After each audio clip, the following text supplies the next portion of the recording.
Well, the racial wealth gap is conservatively $11 trillion, and it could have ballooned to up to $13.5 trillion during the pandemic. There is a real wealth gap in America, one that corresponds with race. Combined trends of increased inequality and decreasing mobility pose a fundamental threat to the American dream, our way of life, and what we stand for around the globe.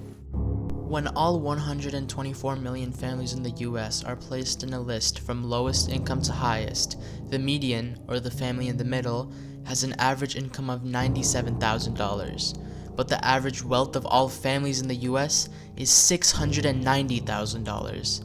This means that the wealthiest families have an average income so great that it brings up the mean income by hundreds of thousands of dollars.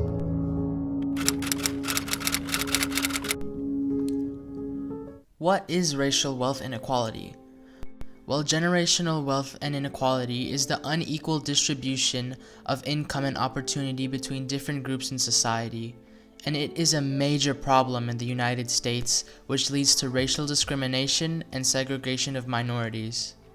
The worse income equality grows, the less society's resources allows for upwards mobility for the impoverished.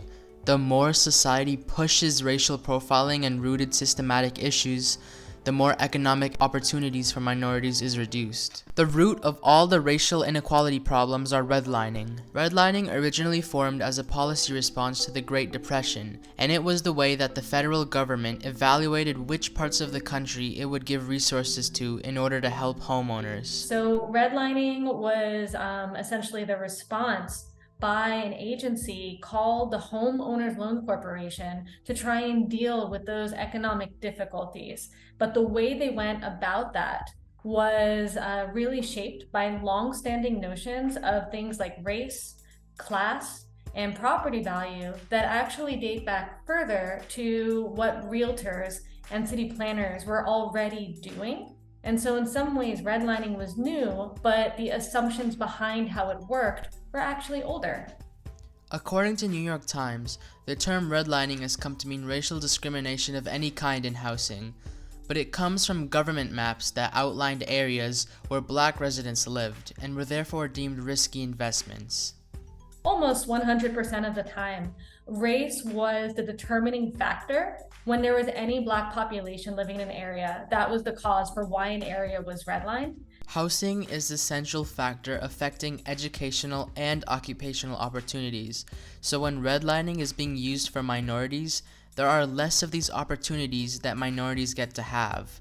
Since 1960, the median wealth of white households has tripled, while the wealth of black households has barely increased.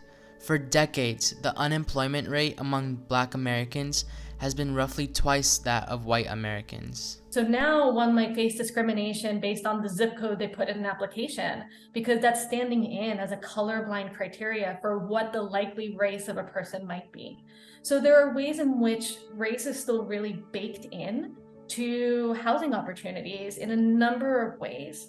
The reason mobility has slowed down has partly to do with gatekeeping within communities. Communities are not accepting and only look for certain criteria that has to do with race, class, and ethnicity. Minorities are limited in the neighborhoods they can be a part of because people need to be able to fit the community standard. We spoke to Netflix head of design who had to experience redlining firsthand when he was younger. The massive problem with redlining is two things. First of all, it's the realtors themselves. Real estate agents are almost always advocates of the community. So if the real estate agent knows the community and knows the people there, she or he will then say, oh, well, we know these aren't the types of people that you're going to want to live here. So it doesn't matter if they have the money. What matters is we want to make sure that somebody fits the community.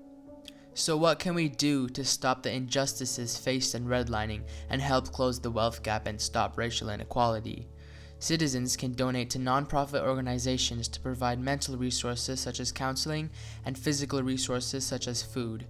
Citizens should vote for props that encourage upwards mobility and redistribute wealth, while voting against props that keep money within rich white communities, like Prop 13 in California. These amenities will provide the boost the lower class needs to close the gap between the rich and the poor.